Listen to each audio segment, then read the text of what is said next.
برمیگردیم با یک بازی جذاب بین دو تیم، آقای قرا و آقای ترکه. از اون بر حاج اصغر با حاج رضا جلالی که اولین جا خالشو حاج رضا میندازه با پایین.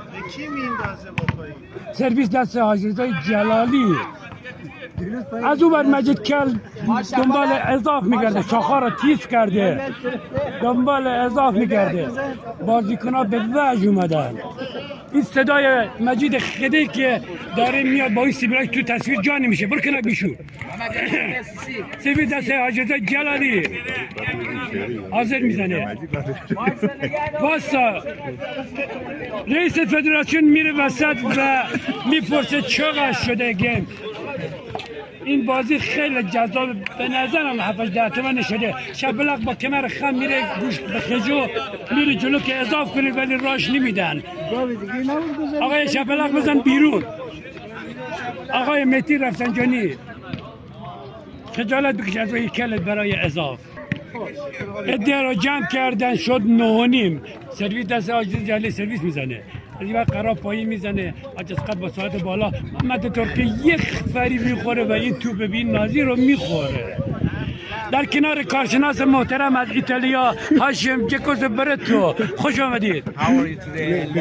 The number that we win efforts in a fight in a ورزشگاه ایثارگران بین مستر قرا، مستر ترکیه، مستر حاج رضا و مستر حاج اصغر.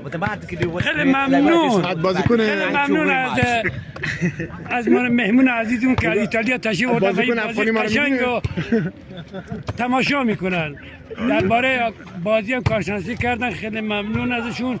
آقای ترکیه با پنجه قشنگش حاج اصغر ساده بالا میزنه. آقای ترکیه رد میشه و دوباره یک استارت عقب میزنه. پنجهش کار نمیکنه. این بازیکن میزنه. حاج رضا با پایی یک پنجه قشنگ میزنه.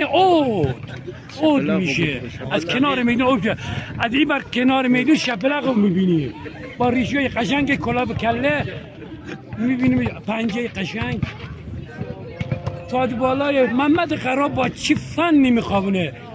این بی فن تکنیکی بود. کارشناس ما آقای چیز ازش استفاده ببریم. جکوز برتو Thank you very much. The number that the number used to the ایثارگران و like that video اسمت که لباسی است مستر قرا، مستر ترکیه، مستر حاج رضا و مستر حاج اصغر. نمبر اسمت حسین از بازی برمیگردیم به استودیو. مهمان عزیز برمیگردیم.